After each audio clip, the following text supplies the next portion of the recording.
Bismillahirrahmanirrahim. Assalamualaikum warahmatullahi wabarakatuh. Alhamdulillah wassalatu wassalamu ala Rasulillah wa bihi nasta'inuhu wa nastaghfiruhu wa natubu ilaihi. Wa asyhadu an la ilaha illallah wahdahu la syarika lah wa asyhadu anna Muhammadan abduhu wa rasuluhu amma ba'du. Allahumma inna nas'aluka ilman nafi'an wa rizqan thayyiban wa amalan mutaqabbalan. Allahumma alimna bima yanfa'una wa 'allimna bima jahilna wa zidna hudan wa tawfiqan wa salahan ya rabbal alamin. Allahumma amin amin ya rabbal alamin. Segala puja dan puji hanya milik Allah Azza wa Jalla.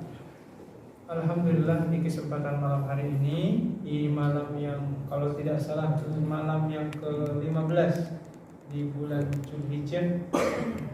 Mudah-mudahan seluruh amaliyah ibadah yang kita lakukan, khususnya di 10 hari pertama, diterima oleh Allah Azza wa Jalla.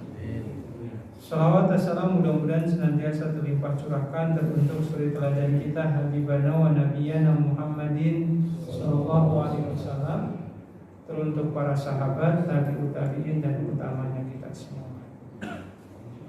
Jamaah rahimakumullah, di kesempatan kali ini kita akan menyelesaikan biidznillah kajian terakhir dari surat Al-Mulk. Tepatnya hari ini kalau tidak salah kita akan membahas membahas ayat yang ke-24 sampai ayat 30. Ada kurang lebih 6 ayat yang biidznillah akan kita selesaikan biidznillah untuk mentadabburi. Firman Allah Azza wa Jalla, a'udzu billahi minasyaitonir rajim. Bismillahirrahmanirrahim. Qul huwallazi dzara'akum fil ardi wa ilaihi tuhsyarun wa yaquluna mata hadzal wa'du in kuntum shadiqin. Qul innamal 'ilmu 'indallahi wa innama ana nadhirun mubin. Falamma ra'ahu zulfatan si'at wujuhul ladzina kafaru wa qila hadzal ladzi kuntum bihi tad'un. Qul ara'aytum in ahlakani Allah wa man ma'i aw rahimana faman yujirul kafirina min 'adzabin alim. Qul ara'aytum in asbaha ma'ukum ghawran faman yatikum bima'in ma'in. Shadaqallahu al-'azim wa shadaqa rasulullahil karim. Di ayat yang ke-24 Allah Azza wa Jalla berfirman, a'udzu billahi minasyaitonir rajim. Qul huwallazi dara'akum fil ardi wa ilaihi tusyarun. Katakanlah wahai engkau wahai Rasulullah kepada mereka-mereka yang menyaksikan para Allah sebagai Tuhannya dan Muhammad SAW sebagai utusannya, maka jawablah atau berikanlah ulasan kepada mereka. Apa yang harus Rasulullah katakan? Qul huwallazi dara'akum, bahwasanya dialah Allah Azza wa Jalla dara'akum fil ardi, yang telah menyiapkan untuk engkau tinggal fil ardi, di muka bumi ini. Wa ilaihi tusyarun, tetapi ingat, kebersamaan kita di muka bumi ini atau keberadaan kita di muka bumi ini enggak akan lama. Wa ilaihi tusyarun, karena kepada Allah lah kelak nanti kita akan dikumpulkan kembali. Dari ayat ini ikhwatallah ada beberapa hikmah dan pembelajaran yang bisa kita ambil. Yang pertama adalah ketika Allah menegaskan bahwasanya Allah Azza wa Jalla yang telah menyiapkan alam semesta ini untuk tempat tinggal kita sementara waktu, ini mengisyaratkan, ini berhubungan dengan ada satu kaidah fikih di mana para ulama mengulas ada kaidah seperti ini. Al-aslu fil asya'i al-ibahah. Hukum asal apa yang ada di muka bumi ini, hukum asalnya mubah semuanya, selama tidak ada dalil yang mengharamkannya. Kaidahnya gitu. Jadi ketika Allah menjadikan bumi ini sebagai tempat tinggal kita, sebenarnya fasilitas yang ada di bumi ini hukum asalnya mubah semuanya, dengan catatan ya, selama belum ada dalil yang mengharamkannya. Maka kita perhatikan bagaimana yang Allah halalkan itu jauh lebih banyak dibandingkan yang Allah haramkan secara umum.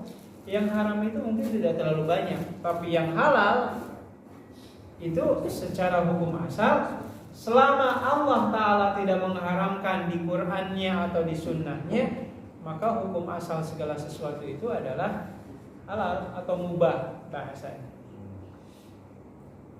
Maka ambil contoh ikhwanillah, ada banyak perkara yang tidak ditegaskan keharamannya di Al-Quran ataupun di As-Sunnah. Maka ketika tidak ditegaskan keharamannya, menunjukkan sesuatu itu mubah. Contoh umpamanya mohon maaf, makan cacing. Cacing itu halal atau haram ikhwanillah? Cacing secara hukum asal nggak ada dalil yang mengharamkan cacing. Secara hukum asal, coba nyari dalilnya. Cacing hukumnya apa? Nggak ada.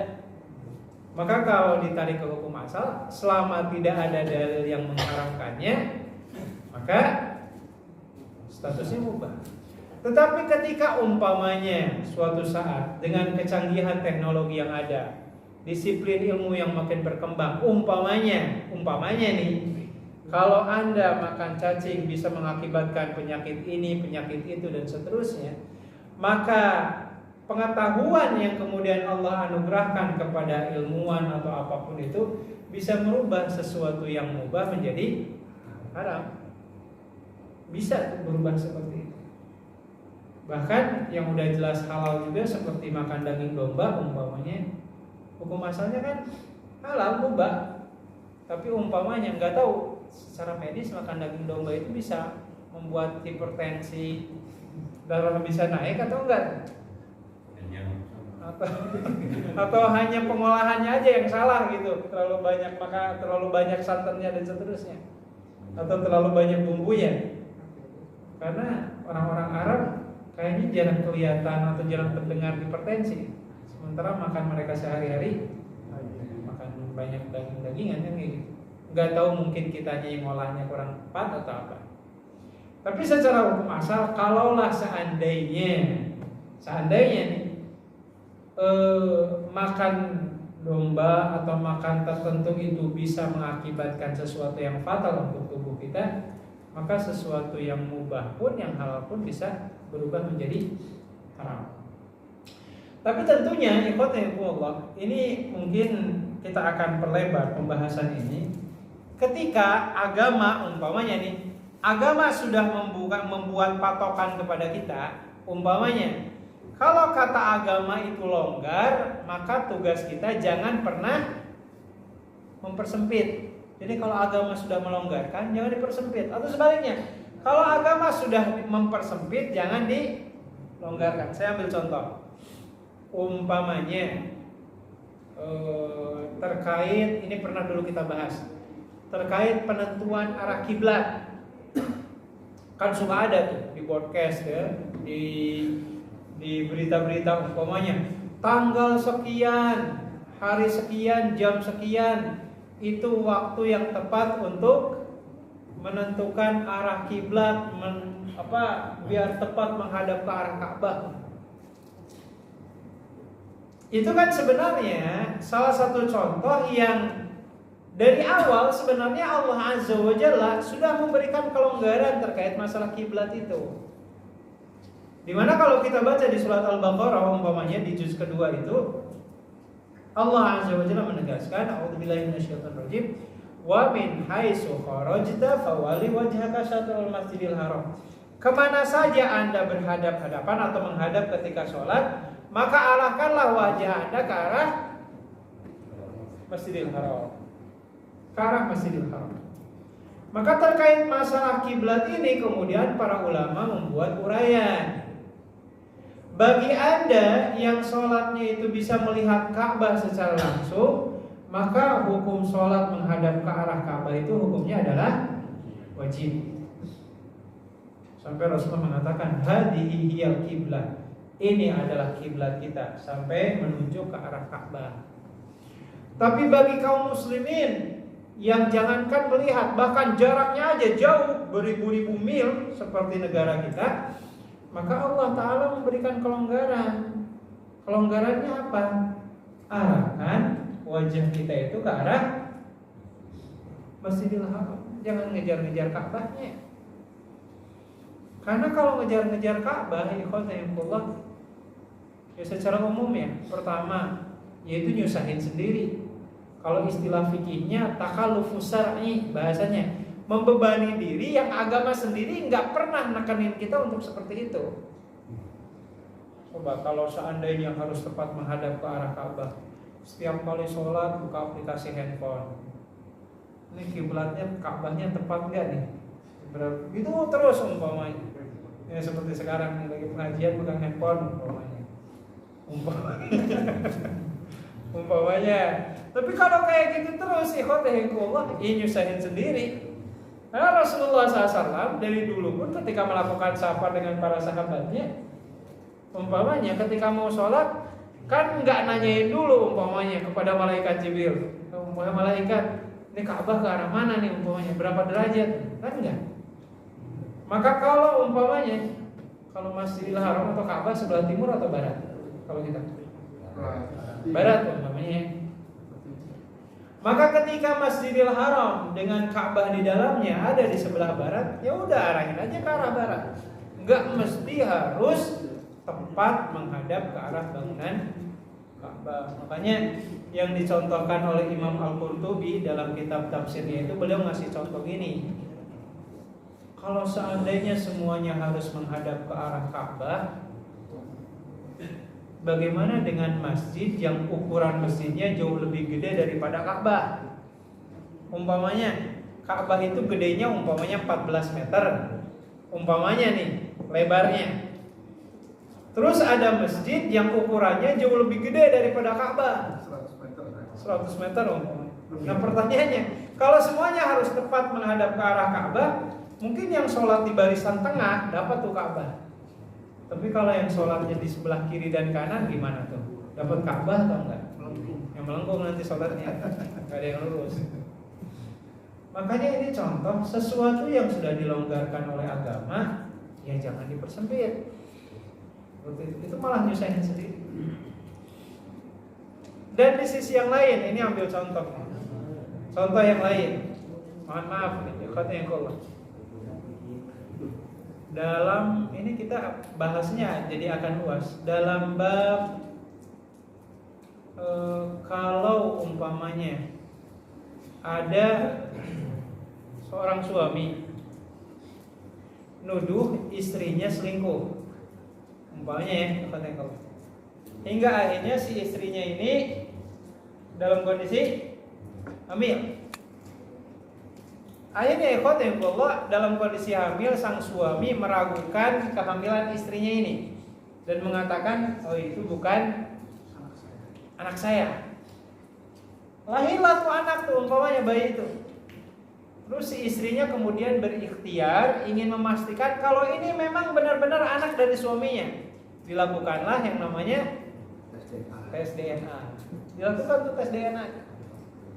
Dan hasil dari tes DNA-nya umpamanya memang terbukti itu anak dari suaminya, tapi suaminya tetap nolak.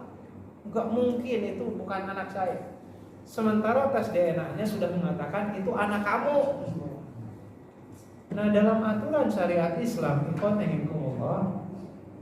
yang namanya tes DNA itu meskipun secara teknologi itu umpamanya terjamin akurasinya, tapi ketika suami tidak mengakui janin yang dikandung oleh istrinya, maka aturan yang berlaku adalah nasab dari anak ini akan kembali ke ibunya, nggak akan ke bapaknya, nggak ngaruh apa-apa ya katanya.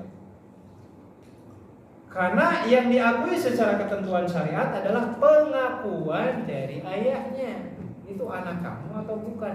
Kalau ayahnya nggak mengakui, nggak merubah status apapun ya Pak. Nah, itu contoh. Jadi tidak selamanya teknologi itu bisa mengakomodir aturan syariat. Atau kalau kita kasus contoh yang lain, menuduh orang telah melakukan perzinahan, pakai video kamera di handphone, kamera atau pakai CCTV, terekam dengan apalagi umpamanya CCTV-nya kameranya berapa megapiksel loh. Kelihatan banget tuh pelakunya umpamanya. Tapi dalam aturan Islam yang namanya kamera, yang namanya CCTV itu tidak bisa dijadikan alat bukti yang sah yang menyatakan seseorang itu telah melakukan perbuatan zina. Karena Allah Ta'ala sudah mengatur yang bisa dijadikan alat bukti itu adalah 4 orang saksi manusia, 4 orang laki-laki. Jadi kalau nggak ada 4 orang laki-laki, ya nggak ngaruh apapun. Jadi pokoknya harus ada 4 orang saksi. Ya bahasanya mau dianggap apa ya? Mau dianggap kaku kek, mau dianggap terlalu saklek kek, ya memang seperti itu aturan main. Jadi ada perkara-perkara yang memang kemudian teknologi dalam hal ini tidak bisa merubah apa yang sudah dibuat aturan mainnya oleh Allah Azza wa Jalla. Jadi sesuatu yang longgar jangan disempitin. Sesuatu yang udah sempit jangan dilonggarin. Bahaya kalau udah sempit dilonggarin bisa kedodoran. Nah, jadi Allah Azza wa Jalla menegaskan dalam urusan mengkonsumsi apa yang ada di dunia ini secara umum aturannya longgar, semuanya mubah selama tidak ada dalil yang mengharamkannya. Itu kalau dalam urusan makanan, dalam urusan muamalah. Tapi kalau dalam urusan ibadah kan kebalikannya. Ya, para ulama mengatakan al-aslu fil ibadati al-hadaru. Hukum asal dalam beribadah itu haram sampai ada dalil yang mensyariatkannya. Contoh, ini contoh aja umpamanya. Kita udah selesai sholat isya, maka Allah Ta'ala mengajarkan kepada kita, kalau kita sudah sholat isya tidak ada lagi yang namanya sholat yang hukumnya wajib kecuali nanti nunggu subuh. Umpamanya tiba-tiba ada orang yang ngajarin di antara isya dan subuh ada sholat yang hukumnya wajib, haram kayak gitu. Karena Allah Ta'ala sudah membuat aturan main yang wajib cuma 5 bahasanya. Di luar dari yang 5 itu ya hukumnya sunnah, tidak ada yang wajib tadi. Maka ini hal yang perlu kita perhatikan. Makanya ini kadang sebagian di antara masyarakat kita itu untuk memahami antara perkara yang longgar dengan perkara yang sempit ini kadang timbul perselisihan. Ambil contoh yang suka rame itu kalau berangkat umroh. Ketika kita sudah berangkat umroh nih sampai ke tanah suci, terus kita menunaikan umroh. Kan umroh itu kan sebentar ya ibaratnya. Kan bahasanya ya, ini kalau kita gambarin, datang ke Masjidil Haram langsung tawaf kan, selesai tawaf sholat di Hijr Ismail, sholat di apa? Maqam Ibrahim, itu kan bahasanya kan. Meskipun itu bukan bagian rukun dari sholat, bukan bagian rukun dari umroh, ya. Kan karena sesudah tawaf kan rukun selanjutnya adalah sa'i. Sesudah sa'i syukur, gitu. Ini selesai kan gitu doang. 1 jamnya selesai, 2 jam selesai. Nanti timbul pertanyaan, kalau kita sudah umroh, boleh nggak umroh lagi? Jadi kan sebagian masyarakat kita ada yang sudah umroh keluar dari kota Mekah menuju Miqat, terus umroh lagi, udah umroh keluar lagi, umroh lagi dan seterusnya.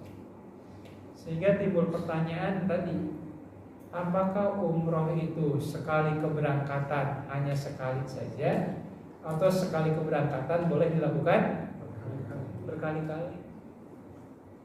Nah, orang Indonesia tuh paling doyan kalau umroh ada yang 5 kali, ada yang 3 kali, dan seterusnya. Nah, tinggal pertanyaannya adalah ikhwatillah, untuk bab masalah umroh ini, apakah terkategorikan perkara yang sifatnya sempit atau perkara yang sifatnya yang dilonggarkan secara syariat? Maka wallahu a'lam, kalaulah kita mengambil kaidah dasar dari ibadah itu, kalau kaidah dasarnya adalah hukum asal dari ibadah itu adalah haram selama tidak ada dalil yang memerintahkannya. Makanya memang kan kita menemukan bagaimana Rasulullah SAW itu, Allah alam ya, ini masuk ke ranah yang diperselisihkan oleh ulama-ulama hari ini. Ya, yang jelas kita menemukan bahwasanya Rasulullah SAW itu kalau umroh ya sekali keberangkatan sekali umroh. Rasulullah kan seperti itu.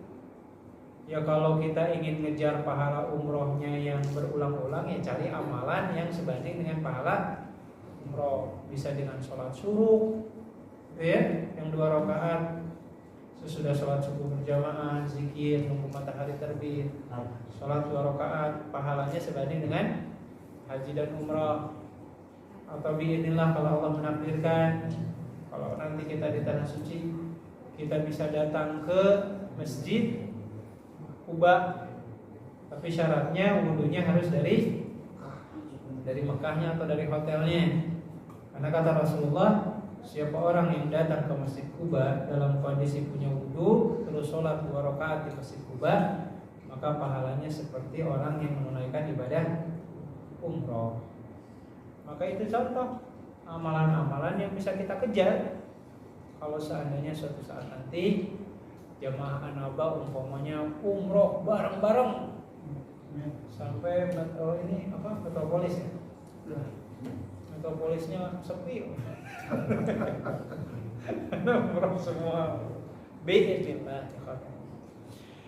Jadi kembali ke pembahasan kita, Allah Azza wa Jalla menegaskan bahwasannya Allah Ta'ala lah yang menghadirkan dan menempatkan kita di muka bumi ini, fil ardi, di muka bumi ini, yang memberikan suatu isyarat. Tapi wallahu alam apakah ini bisa nanti suatu saat ilmu pengetahuan bisa menemukannya atau tidak. Yang saya maksud adalah, ada nggak sih kehidupan di luar muka bumi ini?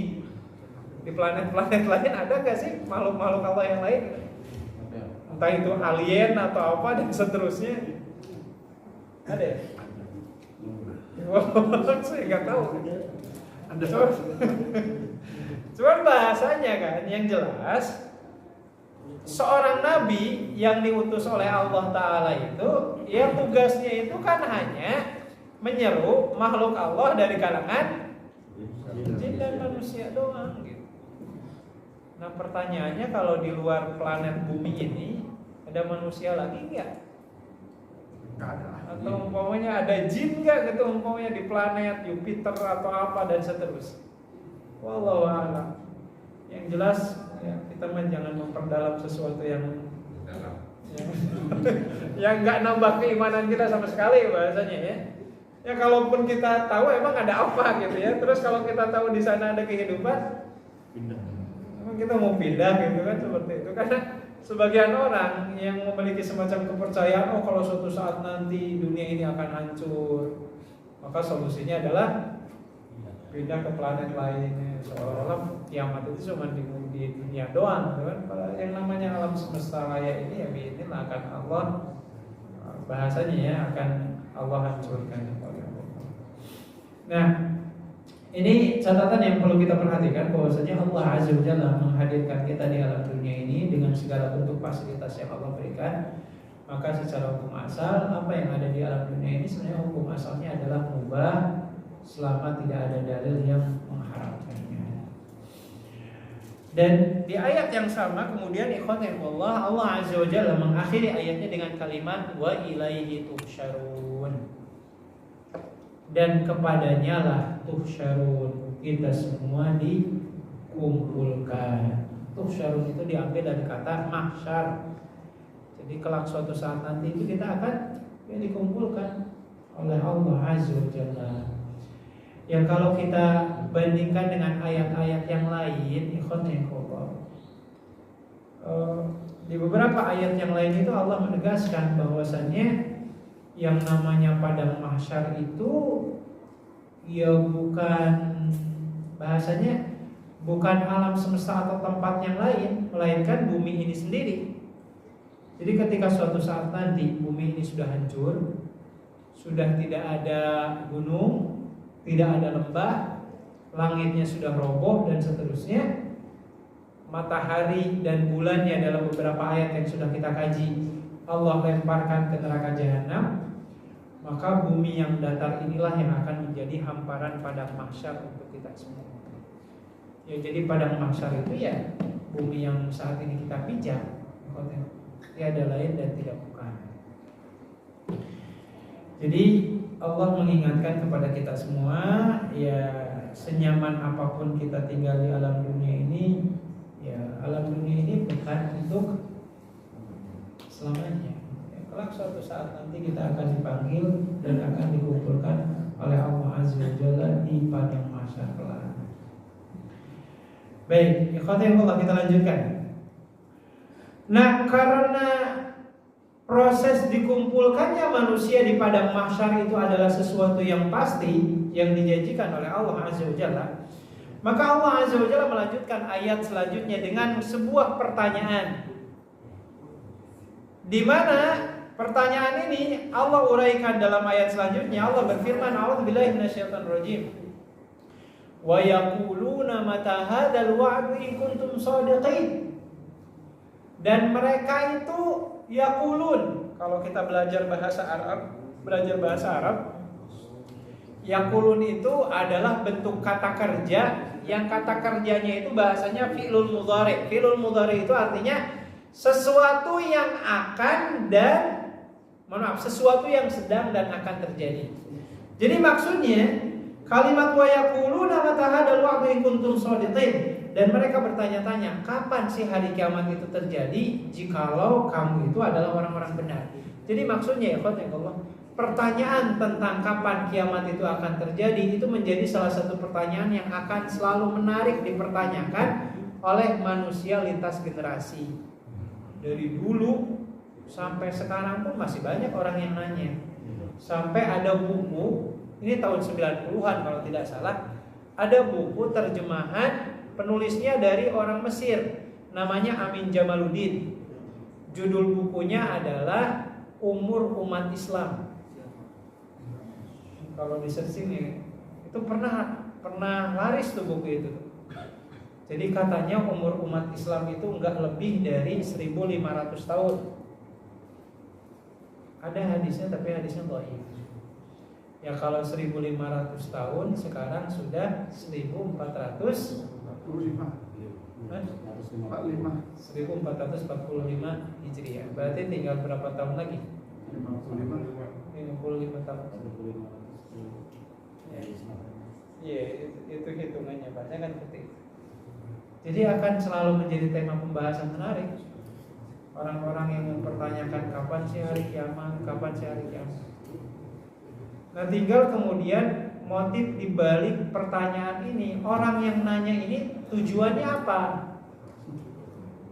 Karena ada orang yang nanya tujuannya untuk membuli, ya sebenarnya mereka nggak percaya, tapi tujuannya ingin menjadikan guyonan aja. Memang hari kiamat itu benar terjadi, bahasanya seperti itu. Ada orang yang nanya seperti itu, membuli. Ada juga orang yang benar-benar ingin bertanya. Contohnya kan Rasulullah SAW itu dalam beberapa ayat sering ditanya oleh para sahabat.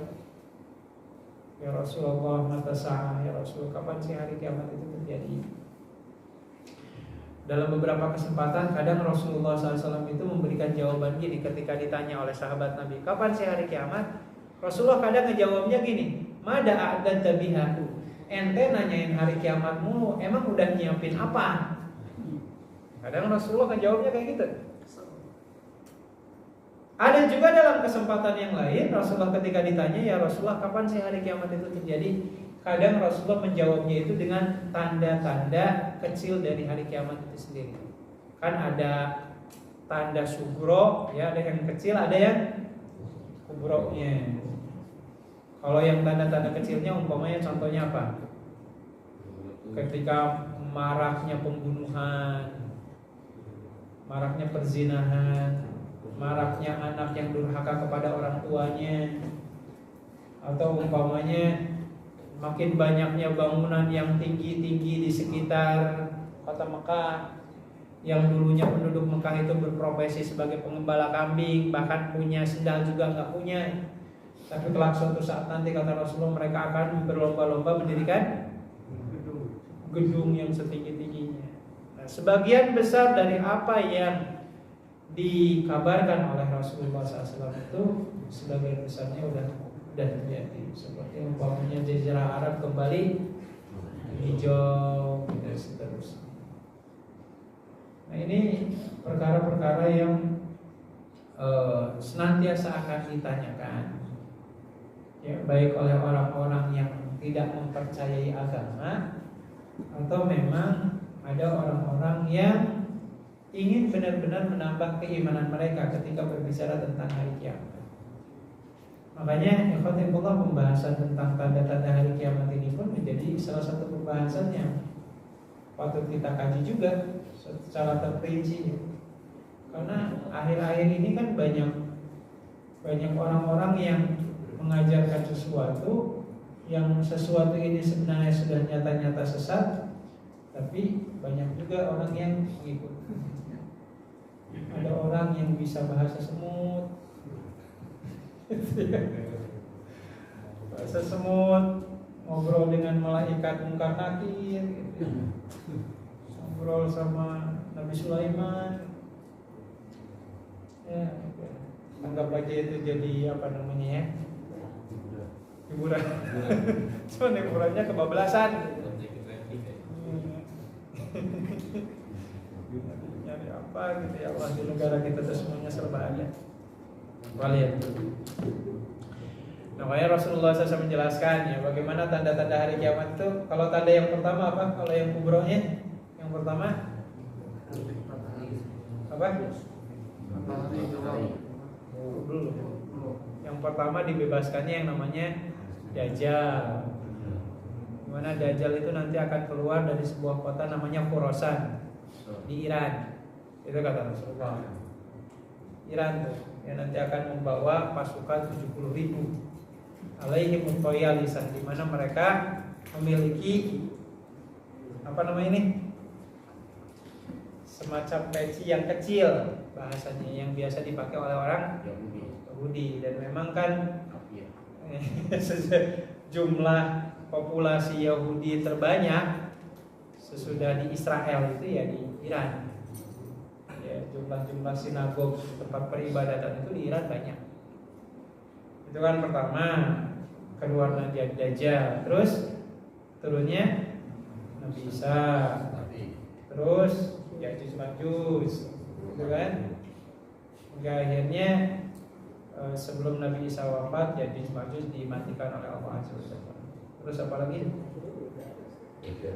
Terjadinya apa namanya, kusuf, gempa di 3 tempat, Jazirah Arab, negara bagian timur, negara bagian barat, kan? Baru sesudah itu terbitnya matahari dari ufuk barat. Itu kan seperti itu. Abdullah bin Amr bin As mengatakan jarak antara matahari terbit dari barat ke kiamat itu disebutkan jaraknya sekitar 150 tahun. Selama jarak. Dalam tafsir Imam dalam kitab Al-Bidayah wa Nihayah ada ungkapan seperti itu. Baru sesudah itu apa? Keluar dabah. Apa itu dabah? Hewan yang melata tapi bisa ngomong. Ya, tugasnya ngasih tanda muslim, kafir, keliling di alam dunia. Baru sudah itu apa?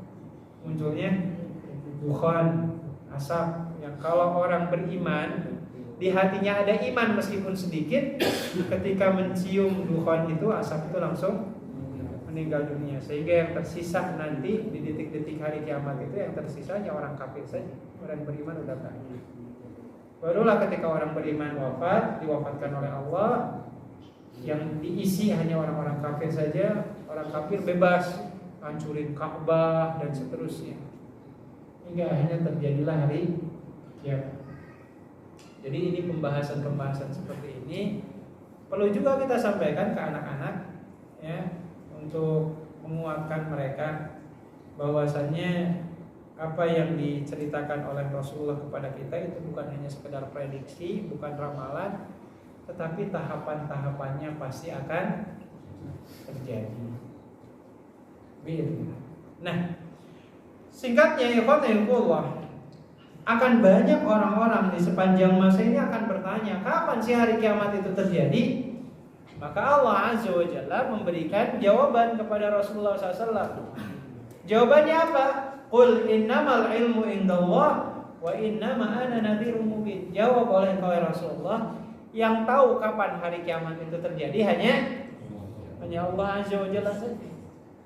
Jadi saya terbayang tuh, siapa malaikat yang niup trompet itu? Malaikat Israfil. Jadi malaikat Israfil sendiri nggak tahu kapan dia disuruh niup. Bayang kalau malaikat Israfil ngetes, cek, Dajjal duluan. Malaikat Israfil nggak tahu kapan Allah Taala nyuruh yang bersangkutan untuk niup trompet itu sendiri. Ya termasuk Rasulullah SAW. Makanya kalau hari ini ada yang memprediksi umur umat Islam sekian, oh itu sudah mengalahkan Rasulullah. Bahkan malaikat aja nggak dikasih bocoran sama Allah. Maka Allah menegaskan yang tahu kapan hari kiamat itu terjadi hanya Allah Azza wa Jalla. Dan Allah menjanjikan kepada kita semua ya Allah, hari kiamat itu sudah ditentukan harinya. Kapan harinya? Hari Jumat. Cuman Jumatnya Jumat tanggal berapa, bulan berapa, tahun berapa, wallahu a'lam. Cuman dikasih bocorannya hari Jumat. Makanya ulama-ulama di zaman dulu itu kalau sudah kedatangan hari Jumat ya suka was-was. Was-wasnya khawatir kiamat. Meskipun jangan kemudian kita kepedean kok hari kiamat Jumat ini orang Dajjal aja belum kelihatan. Ya nggak seperti itu juga itu ya. Jadi yang tahu kiamat itu kapan terjadi hanya Allah Azza wa Jalla. Wa innama ana nadhirum mubin. Tugas Rasulullah hanya memberikan penjelasan, memberikan peringatan. Udah sebatas itu saja. Adapun kapan waktunya, seperti apa kejadiannya, itu semuanya diserahkan kepada Allah Azza wa Jalla. Makanya ikhwanah, jangankan hari kiamat. Ya, hari kiamat itu kan perkara gaib ya. Bahkan dari 10 tanda hari kiamat, salah satunya tadi Dajjal. Dajjal perkara gaib bukan ikhwanah? Cuman kadar kegoibannya itu kan sementara waktu. Karena kan ada sahabat Nabi yang sudah ketemu Dajjal, namanya Tamim Ad-Dari. Kalau kita baca dalam hadis Sahih riwayat Imam Bukhari itu, ketika beliau dengan 30 ABK kapalnya sedang melakukan pelayaran, terumbang-ambing di lautan, akhirnya mereka terdampar di sebuah pulau, dan di pulau itulah ketemu dengan yang namanya Dajjal dalam kondisi Dajjalnya terikat. Kan ngobrol tuh Tamim Ad-Dari dengan Dajjal itu. Ketika kejadian ini diceritakan kepada Rasulullah mengiyakan bahwasanya itu memang benar-benar Dajjal. Cuman pertanyaannya, di manakah tempat atau pulau di mana Dajjal itu hari ini disekap oleh Allah? Itu sampai sekarang kan nggak ada yang tahu. Mau pakai Google Earth nggak akan ketemu. Maka di Google Map umpamanya nggak akan ketemu, karena memang belum masanya. Bahkan kalaupun ada, Rasulullah menegaskan tadi, Dajjal itu nggak akan muncul di pulau di mana dia di kerangkeng, tapi akan munculnya di mana tadi? Di Iran. Ya itu yang dijanjikan oleh Allah kepada Rasul. Nah ini secara umum ikhwan Allah, kita memiliki keterbatasan ilmu. Yang terkadang sesuatu yang sudah dijelaskan secara syariat pun terkadang kita membutuhkan banyak waktu untuk bisa memahaminya. Saya teringat dulu beberapa tahun yang lalu itu, ketika tempat buang air kecil dalam posisi kloset, ada kloset yang jongkok, ada kloset duduk, ya.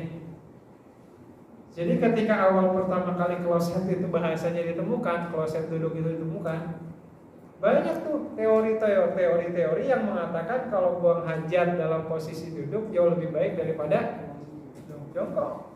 Banyak teori-teori seperti itu dibuat. Entah itu karena pesanan dari yang bikin kloset duduk, atau memang teori manusia saat itu baru sebatas di teori tadi. Tapi Rasulullah SAW dari awal sudah ngasih contoh bahwasanya buang air kecil, buang air besar yang baik itu posisinya adalah jongkok. Dan sepertinya wallahu alam mungkin secara medis pun pastinya mungkin ya, buang air kecil dalam posisi jongkok jauh lebih sehat dibandingkan yang duduk, apalagi yang berdiri. Jadi jangan dianggap kencing berdiri itu sebagai sebuah kemajuan. Bukan sebuah kemajuan. Tapi ya bagi kita itu sebagai sebuah kemunduran. Karena walau bagaimanapun ada apa yang diajarkan secara syariat itu pasti efeknya akan memberikan kebaikan bagi kita semua. Jadi singkatnya ikhwan yang Allah menegaskan, wahai Rasulullah, kalau ada orang yang bertanya kapan hari kiamat itu terjadi, ya jawab saja bahwasanya kiamat itu adalah urusan Allah Azza wa Jalla. Nah bagi kita semua ikhwan yang Allah, Bapak Ibu dan anak-anak sekalian, tugas kita hari ini bahasanya adalah ciri-ciri hari kiamatnya kan sudah dikasih kabar nih. Sudah dikasih bocoran. Tinggal pertanyaannya sama seperti yang dikatakan oleh Rasulullah, mada a'dadta biha? Apa yang sudah dipersiapkan untuk menghadapi tanda-tanda tersebut? Saya punya pengalaman, ada seorang kakak kelas waktu dulu kuliah. Jadi dia itu punya hasrat dan keinginan ingin tinggal di tanah suci di kota Mekah. Mungkin pernah saya ceritakan di sini. Pernah. Iya kan? Jadi dia rajin sholat suruh, ikhwanillah. Setiap pagi itu sholat suruh dia. Pas ditanya kenapa sih rajin sholat suruh, kan sholat suruh itu pahalanya sebanding dengan haji dan umroh. Saya punya hasrat keinginan mudah-mudahan suatu saat nanti saya bisa tinggal di kota Mekah. Pas ditanya emang kenapa ingin tinggal di kota Mekah? Alasannya ingin terhindar dari yang namanya dajjal. Tapi itu ikhtiar beliau. Ya Allah Azza wa Jalla akhirnya menakdirkan beliau hari ini ya kerja sebagai penterjemah di Masjidil Haram. Sekarang kerja beliau orang NTB, Nusa Tenggara Barat. Tapi beliau Masya Allah punya keinginan yang luar biasa. Jadi di kala yang lain ya anak-anak muda ya seperti ya ini anak-anak muda ya waktu kita mungkin juga pernah muda lah ya. Di sholat suruh itu mungkin nyengir aja kita di sholat suruh. Apaan sih sholat suruh? Yang wajib aja masih lumayan berat gitu ya. Tapi ada sebagian orang yang di kala mudanya itu Allah mudahkan hatinya untuk beribadah. Dan Masya Allah hari ini beliau sudah tinggal di sana kalau nggak salah sekitar 11 tahunan dan masih tinggal di sana. Mungkin suatu saat nanti kalau haji atau umrah bisa jalan-jalan ke perpustakaan Al-Quran. Biasanya beliau suka jadi gayat di sana. Di samping Masjid Nabawi ada perpustakaan. Beliau di sana. Makanya rata-rata penterjemah atau gayat itu rata-rata dari NTB. Rata-rata. Biasanya. Nah, jadi ikhwan yang Allah, kalau kita bertanya tentang hari kiamat, ya apa persiapan kita? Kira-kira bisa tinggal di Mekah nggak? Nah, bisa tinggal di Mekah nggak? Yang antara yakin dan tidak ya, atau minimal ini persiapan kita kan salah satunya kalau berhubungan dengan Dajjal, minimal kita punya kemampuan hafal apa? 10 ayat terakhir dari surat Al-Kahfi. Karena ada dua riwayat nih. Riwayat yang pertama kata Rasulullah, siapa orang yang hafal 10 ayat terakhir dari surat Al-Kahfi, usima min fitnatil masihid dajjal. Allah akan lindungi dia dari yang namanya dajjal. Sementara dalam hadis yang lain Rasulullah mengatakan man qara'a, siapa orang yang membaca 10 ayat pertama dari surat Al-Kahfi maka Allah akan melindungi dia dari yang namanya dajjal. Jadi itu pilihan, yang mau baca silahkan 10 ayat pertamanya dibaca terus, atau yang mau hafal dihafal 10 ayat terakhirnya. Kalau mau hafal semuanya 110 ayat ya bagus gitu juga ya. Lebih afdol lagi gitu ya, 110 ayat kita niatkan mudah-mudahan bisa menjadi asbab wasilah kalaulah Allah takdirkan. Tapi naudzubillah, jangan pernah punya keinginan ingin ketemu yang namanya dajjal. Jangan sampai. Tapi minimal kita, dan termasuk mobil khusus nih ibu-ibu dan anak-anak perempuan, karena kebanyakan pengikut dajjal itu perempuan. Jadi ini menjadi, kalau istilah saya, menjadi salah satu kurikulum pendidikan penting dalam kehidupan rumah tangga itu. Para wanita secara umum lah bahasanya ya, ditekankan untuk menghafal 10 ayat terakhir dari surat Al-Kahfi. Entah itu mau ketemu hidup di masa dajjal atau tidak, tetapi setidaknya itu ikhtiar persiapan kita. Khawatir kalau seandainya hari kiamat itu terjadi di saat kita masih hidup di alam dunia. Nah, singkatnya ikhwatan fillah, Allah Azza wa Jalla menegaskan di ayat selanjutnya, A'udzubillahi minasyaitonir rajim, falamma ra'awhu zulfatan si'at wujuhul ladzina kafaru wa qila hadzal ladzi kuntum bihi tad'un. Allah menegaskan, Anda ini nanya mulu tentang hari kiamat. Tapi konteksnya di sini adalah orang-orang yang nanya ini adalah orang-orang yang menyaksikan dan mengingkari ketuhanan Allah Azza wa Jalla dan Rasulnya. Maka Allah Ta'ala mengatakan gini, ini kalau seandainya hari kiamat itu benar-benar terjadi, kira-kira apa yang akan menimpa orang-orang yang kufur kepada Allah dan Rasulnya? Karena yang terjadi adalah kata Allah, falamma ra'auhu zulfatan. Maka ketika mereka melihat secara langsung bagaimana hari kiamat itu terjadi di hadapan mereka, yang terlihat adalah si'at wujuhul ladzina kafaru. Tiba-tiba wajah-wajah orang-orang kafir itu penuh dengan ketakutan dan kecemasan. Dan Allah menegaskan, wa qila hadzal ladzi kuntum bihi tad'un. Dan katakanlah wahai Rasulullah, kalau seandainya mereka ini benar-benar merasakan dan melihat serta mengalami hari kiamat itu benar-benar terjadi, katakan kepada mereka, rasakanlah. Ya, rasakanlah bahasanya hari kiamat yang selama ini kalian menyaksikan kehadirannya. Jadi ini salah satu semacam cemoohan sebenarnya yang Allah berikan kepada orang-orang yang menyaksikan hari kiamat. Karena ketika hari kiamat itu benar-benar terjadi, orang-orang yang menyaksikan hari kiamat itu wajah mereka penuh dengan ketakutan. Sepertinya kita tidak akan menyelesaikan sampai ayat terakhir, cuman mungkin sebagai penegasan saja. Dalam beberapa ayat yang lain, umpamanya ikhwatillah, salah satunya umpamanya kita baca di surat Ali Imran ayat 106. Allah menegaskan, a'udzubillahi minasyaitonir rajim, yauma tabyadu wujuhu wa taswadu wujuh. Pada hari itu ada banyak wajah-wajah yang berseri-seri, dan tidak sedikit juga wajah yang penuh dengan ketakutan dan kecemasan. Maka kita berharap mudah-mudahan ketika hari kiamat itu terjadi dan kita semua dikumpulkan di padang mahsyar, wajah kita dalam kondisi berseri-seri. Dan ini yang disebutkan oleh Rasulullah SAW, di mana Rasulullah mengatakan, ya'ti ummati yaumal qiyamah ghurran muhajjalina min asaril wudu. Kata Rasulullah SAW dalam satu riwayat, nanti banyak di kalangan umatku itu ketika dikumpulkan di padang mahsyar, wajahnya itu mengeluarkan cahaya. Apa penyebabnya? Salah satu amalan yang harus dijaga itu adalah menjaga wudu kita. Jadi wudu itu bukan cuma untuk sholat doang. Jadi ketika kalau bisa ya 24 jam ikhwatullah, kalau bisa wudunya dijaga. Bahkan ketika mau tidur pun wudu. Atau umpamanya kita nih udah selesai sholat isya, meskipun mau main-main, kalau kita sudah batal ya wudu lagi.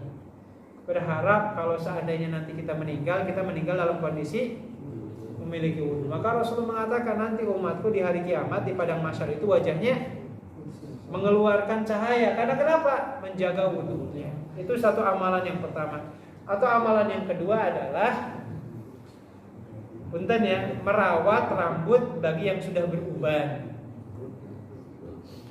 Kata Rasulullah SAW, la tantifu sayyib fa innahu nurul muslim yaumal qiyamah. Bagi Anda yang sudah punya uban, tolong ubannya jangan dicabut, karena uban itu akan menjadi cahaya seorang muslim di hari kiamat. Bahkan Rasulullah SAW menegaskan, min alamati ikramillahi ikrami di syaibatil muslim. Kata Rasulullah SAW, tanda seorang yang beriman yang baik itu salah satunya adalah menghormati mereka yang sudah beruban. Jadi Allah ya, bagi kita yang sudah meninggalkan dunia gelap, dunia hitam, masuk ke dunia putih, ya biidznillah, jangan berkecil hati, apalagi merasa rendah diri. Iya, ada yang disemir umpamanya. Gak pede kalau rambutnya beruban, padahal sejatinya ubannya seorang muslim itu menjadi cahaya di hadapan Allah nanti di padang mahsyar. Jadi ini mungkin di antara amalan-amalannya, jaga wudunya, dan yang sudah punya uban ya berbahagialah dengan ubannya. Wallahu a'lam bishawab. Itu saja mungkin ikhwatifullah uraian kita untuk kajian di kesempatan kali ini. Kurang lebih ada 3 atau 4 ayat lagi yang akan kita kaji, mudah-mudahan bisa kita selesaikan di pertemuan. Allahumma amin amin rabbal alamin. Selanjutnya saya kembalikan kepada jamaah sekalian, jikalau ada yang akan ditambahkan atau didiskusikan, mudah-mudahan kian memberkahi majelis kita di kesempatan malam hari ini. Wallahu a'lam. Aduh, berat kayaknya, matanya udah merah. Kebanyakan makan daging.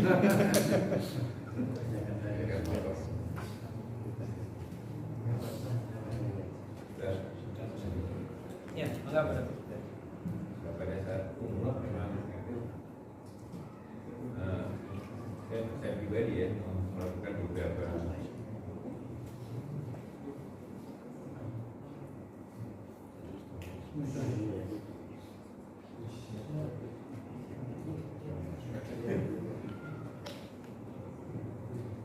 melakukan beberapa kali umroh ya, tapi ada maksudnya untuk karena kebetulan kita sudah sampai sana, sudah jauh-jauh kan. Biasanya kita membadalkan orang tua kita atau ya orang-orang yang mertua atau apalah yang bagaimana itu. Nah, ini nyala. Nah, ini yang kita maksudkan ikhwatillah terkait umroh itu sekali keberangkatan apakah boleh berulang-ulang dilakukan atau sekali keberangkatan atau sekali saja. Tadi diuraikan ini bagaimana kemudian para ulama hari ini menyikapi terkait mana perkara yang longgar, mana perkara yang sempit. Masalahnya secara hukum asal sekali keberangkatan berulang-ulang umroh itu masalahnya tidak ada keterangannya, masalahnya seperti itu. Makanya saya pernah ngalamin secara langsung ya, termasuk mungkin bapak-bapak atau ibu-ibu sekalian. Waktu itu ketika menunaikan umroh, ikhwatillah, ini kepala udah dibotakin. Karena memang yang paling baik itu ketika tahallul dibotakin kan. Sampai Rasulullah ngedoain, rahimallahul muhallaqin, kata Rasul sampai 3 kali. Ya Allah rahmati mereka yang rambutnya dibotakin, sampai 3 kali tuh Rasul ngedoain. Akhirnya ada sahabat yang ngomong, ya Rasulullah rahimallahul muqassirin. Ya Rasul, tolong dong yang didoain itu jangan cuma yang dibotakin doang, tapi mereka yang dipotong rambutnya cuma sebagiannya saja. Akhirnya Rasulullah ngedoain, rahimallahul muhallaqin. Demikian juga yang rambutnya dipotong sebagiannya, tapi didoainnya hanya sekali saja. Sehingga yang dibotakin jauh lebih afdal dibandingkan yang dipotong sebagian. Tapi ini khusus untuk laki-laki ya. Masa perempuan dibotakin kan enggak kan? Nah, ikhwanillah, muncul tuh pertanyaan, ketika kepala sudah dibotakin, terus ada yang ngajak umroh lagi.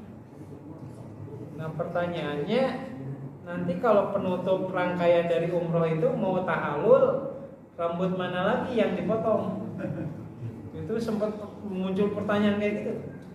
Tapi ya jawabannya kurang memuaskan, karena pembimbing itu mengatakan udah formalitas aja.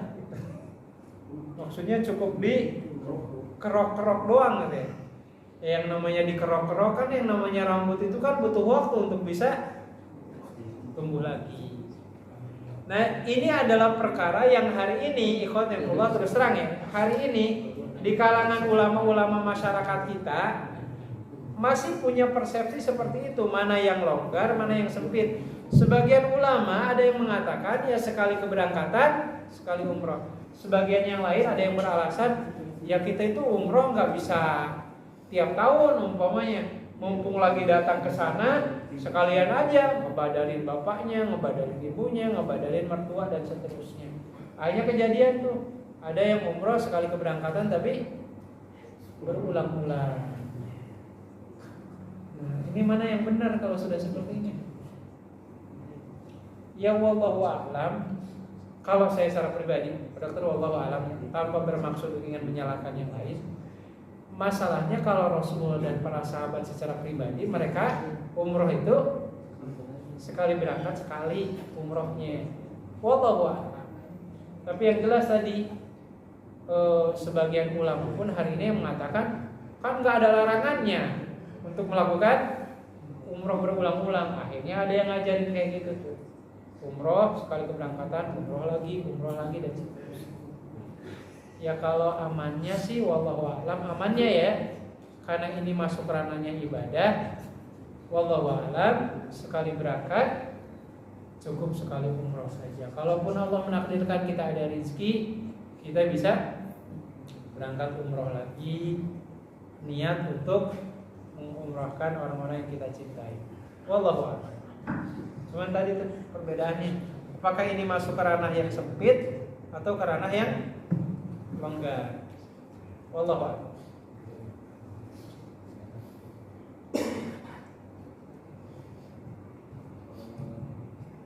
Silakan. Assalamualaikum warahmatullahi wabarakatuh.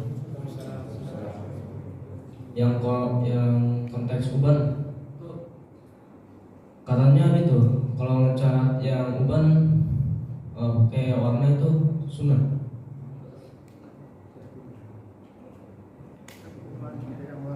Jadi ikhwan yang Allah, itu aja pertanyaan tadi. Iya. Secara hukum asal mengecat rambut itu hukumnya mubah. Hukumnya mubah. Tapi kan ada jenis warna tertentu yang dilarang kan? Yang saya maksud adalah warna hitam. Hitam nggak boleh. Ngecat rambut dengan warna hitam nggak boleh. Itu menunjukkan ketidakridhoan dengan takdir yang sudah Allah tetapkan. Nah, di samping warna hitam ada juga jenis warna yang lain yang dilarang. Bahkan para sahabat itu tidak terlalu menyukai dua warna ini. Selain warna hitam ya, warna merah dan warna kuning. Karena itu diartikan merah dan kuning itu simbol kesombongan. Maka jangan pernah milih yang merah dan kuning untuk urusan warna ya. Nyarinya yang hijau. Apa kayak saya seperti itu. Itu secara hukum asal. Wallahu a'lam. Jadi kalau dikatakan sunnah, enggak sunnah juga, mubah. Silahkan. Kalau ada di antara kita umpamanya, wah uban itu kan baik nih berkah, udahlah di semirnya pakai semir warna putih umpamanya. Uban putih sekalian umpamanya. Ya, monggo silakan, gak jadi masalah. Yang penting secara umum jangan hitam, jangan merah, jangan kuning. Selain itu ya mubah silakan. Mau warna coklat, mau pirang sekaligus yang jadi masalah. Wallahu a'lam.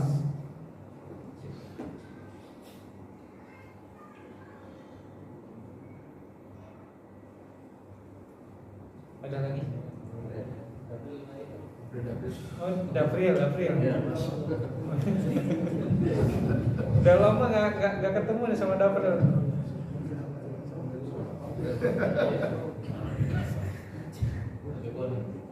Terakhir. Apa coba? Penutupan BLTN. Kenapa? Penutupan. legalitas. Silakan. Untuk itu yang tadi yang hukumnya kita setelah sholat subuh ya beribadah lalu sampai saat suruh salat subuh 2 rakaat itu yang saya dengar hukumnya nggak kuat ya, dalilnya jadi dhaif ya. Kalau yang saya baca hadisnya itu kita bisa merujuk ke hadis Sunan At-Tirmidzi. Bahkan hadisnya itu bukan dhaif, tetapi hadisnya itu hasan sahih. Jadi maksud hasan sahih itu ini hadisnya itu diriwayatkan dari 2 jalur yang berbeda. Yang satu hadisnya sahih, yang satu hadisnya hasan. Hasan itu artinya baik. Hasan. Ya. Ada Pak Hasan kan di sini? Jadi bahasanya kalaupun hadis ini hasan itu udah cukup jadi amalan bagi kita. Apalagi hadisnya di sisi yang lain jalurnya sahih. Jadi hadisnya sahih plus hasan gitu. Ya, hadis yang diriwayatkan oleh Imam At-Tirmidzi di mana Rasulullah mengatakan man shallal ghadata fi jama'atin tsumma dzakarallaha hatta tatlu'a syamsu kana kaman adail haji wal umrati tamatan. Kata Rasulullah, siapa orang yang menunaikan sholat subuh secara berjamaah terus dilanjutkan dengan zikir sampai matahari terbit, dilanjutkan dengan sholat 2 rakaat, maka pahalanya seperti pahala haji dan umroh. Bahkan kata Rasulullah, pahala haji umrohnya itu sempurna. Jadi hadisnya sahih, silahkan untuk diamalkan. Kalau bapak-bapak berarti sholat suruhnya di masjid. Kalau ibu-ibu berarti sholat suruhnya di rumah, asalkan jangan diselingi dengan aktivitas yang lain dulu. Intinya aktivitas zikir, bebas ya. Zikir itu mau baca Quran, mau sholawatan, mau istighfar, mau baca-baca lafaz-lafaz memuja-muji Allah, bebas. Yang penting tidak ada aktivitas duniawi. Penting nggak wudhu, jangan wudhu, jangan ngewuduk ya. Nanti ngewuduknya jangan ngobrol juga.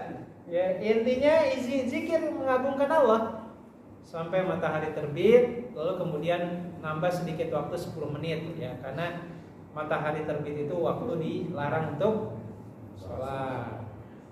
Sekarang terbit matahari jam berapa? jam 5 lewat 5. Jam 5. Coba dilihat di aplikasi itu. Udah.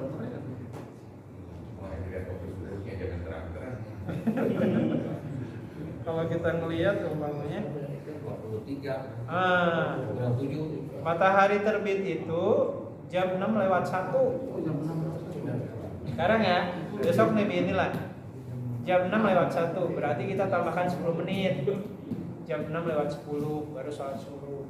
Subuh aja jam 5. Karena kan sekarang sholat subuh juga udah 4:30 lebih 10. 1 jam setengah lagi.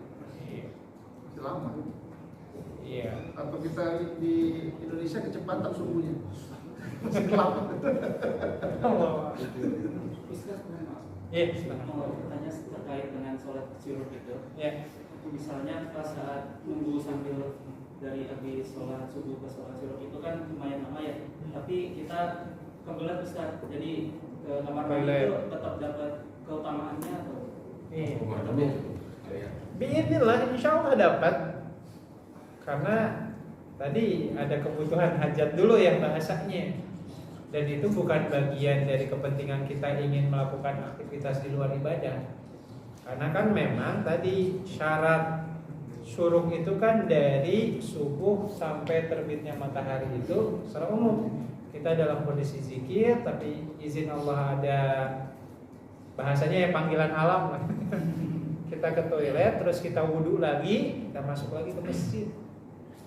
Gak masalah, silahkan. Yang penting nggak diselingi dengan tadi ngobrol, makan-makan dan seterusnya. Jadi murni aktivitasnya ibadah. Nggak galang. Emang enak sih ngobrol-ngobrol itu sambil matahari terbit. Ngopi. Nggak masalah. Wallahu a'lam. Ustaz, kalau apa pertanyaan ini di luar kajian hari ini? Boleh. Kurban. Masalah zakat, Pak Ustaz. Oh iya, Ya, bagaimana faedahnya kalau kita memberikan zakat untuk orang-orang di lingkungan kita, sebetulnya pekerja lah, gitu. Pekerja yang bekerja di kita, memang kita membayar gaji mereka, tapi gaji yang kita berikan mungkin tidak mencukupi segala kebutuhan, masih jauh lah dari kecukupan gitu. Iya. Terus tapi kita juga tahu dia kurang beribadah gitu, tidak sholat gitu kadang-kadang. Nah itu bagaimana hukumnya Ustaz? Kalau kita ada kemampuan harus membayar zakat, apa kita utamakan ke mereka dulu sebagian, nanti sebagian lagi kita mungkin cari ke tempat yang lain, apa boleh nggak kita berikan zakat ke mereka? Secara umum ikhwatillahi, ketika kita berbicara tentang mustahik zakat, penerima zakat, itu kan kategorinya sudah Allah uraikan. Kalau kita merunut ke surat At-Taubah ayat 60 disebutkan, innamas shadaqatu lil fuqara wal masakin wal amilin 'alaiha wal mu'allafati qulubuhum wa fil riqabi wal gharimin wa fi sabilillah wa ibnis sabil fariidatan minallah wallahu alimun hakim. Jadi Allah menegaskan, sesungguhnya yang namanya zakat itu diperuntukkan untuk 8 kelompok. 8 kelompok nih. Jadi kita tidak lagi berbicara, mohon maaf, dia itu muslimnya sholat atau enggak sholat umpamanya, atau umpamanya gajinya mencukupi atau tidak mencukupi. Yang penting termasuk salah satu dari 8 kelompok ini. Siapa saja? 1, fakir. Siapa nih fakir yang dimaksud? Fakir ini adalah mereka yang untuk makan ketika itu aja nggak punya. Itu fakir. Sesudah fakir, fuqara wal masakin. Kalau masakin, miskin, mereka yang punya makan untuk sekali makan aja. Jadi sesudah makan ini nggak tahu mereka bisa makan atau enggak. Jadi orang fakir lebih belangsak daripada miskin. Selalu disebutin fakir miskin, nggak ada miskin fakir. Karena orang fakir sudah pasti miskin, tapi orang miskin nggak pasti fakir. Gitu. Jadi fakir, miskin. Sudah itu apa? Amil yang jadi panitia. Maka yang jadi panitia nggak mesti bahasanya mau dia miskin atau dia kaya. Kalau dia jadi panitia zakat, ya dia berhak untuk dapat zakat. Makanya jangan diartikan zakat itu untuk fakir miskin doang, enggak. Kalau ada orang kaya jadi panitia amil, ya dia dapat. Urusan nanti dituduh nyari sampingan umpamanya, itu perkara lain. Umpamanya nih, punten ya, Bupati Kerawang posisinya sebagai pengurus di Baznas, Badan Zakat Nasional Kabupaten. Ketika memang resmi beliau ditunjuk, ya beliau berhak dapat zakat. Urusan beliau kaya atau tidak itu perkara lain. Itu fakir, miskin, amil. Setelah itu apa? Mu'alaf. Siapa itu mu'alaf? Para ulama menguraikan mu'alaf itu ada 3 kategori. 1, mereka yang baru masuk Islam. Itu tuh. Pertama, mereka baru masuk Islam. Kedua, orang non-muslim tapi ada tanda-tanda dia tertarik ingin masuk Islam. Kelihatannya ini mau masuk Islam nih, mau login umpamanya. Ya, ada tanda-tandanya gitu. Jadi kalau ada acara buka puasa ikut bareng, ngebantu juga nyiapin makanannya umpamanya. Yang lain kurban, dia juga nitipin domba, ingin kurban umpamanya. Wah, ini kayaknya tanda-tanda mau masuk Islam nih. Boleh tuh kasih zakat, itu termasuk malam. Atau yang ketiga, orang non-muslim tapi dia peduli dengan kepentingan umat Islam. Jadi kalau umpamanya umat Islam butuh pertolongan, dia selalu terdepan. Umpamanya umat Islam ingin apa ya contohnya ya? Ingin bangun masjid, tapi perizinannya dipersulit. Oh, dia nih orang non-muslim tapi peduli ke umat Islam. Dia ngurusin, umpamanya memperjuangkan. Itu termasuk kategori mu'alaf. Jadi itu 3 kategori mu'alaf ya. Yang baru masuk Islam, orang non-muslim yang ada tanda-tanda ingin masuk Islam, atau yang terakhir orang non-muslim tapi peduli dengan kepentingan umat Islam. Itu mu'alaf. Boleh kasih zakat. Jadi fakir, miskin, amil, mu'alaf. Terus gorimin. Gorimin itu yang terlilit hutang. Tapi bukan terlilit judi online ya. Dapat BLT itu alhamdulillah gitu ya. Dan sampai. Jadi gorimin itu mereka yang kategorinya ada 2 kategori gorimin itu. Tandanya, yang pertama mereka yang hutangnya jauh lebih gede daripada asetnya. Jadi kalau asetnya dijual pun hutangnya nggak nutupin sama sekali. Itu gorimin. Dan yang kedua, mereka yang hutangnya jatuh tempo, harus dibayar seketika itu juga. Makanya kalau yang hutangnya kredit, itu bukan gorimin. Ustaz, ini saya cicilan mobil belum lunas. Ya kalau kredit mah itu bukan gorimin. Kategorinya. Jadi kalau gorimin itu kalau jatuh tempo harus dibayar. Gitu ya. Terus apa lagi?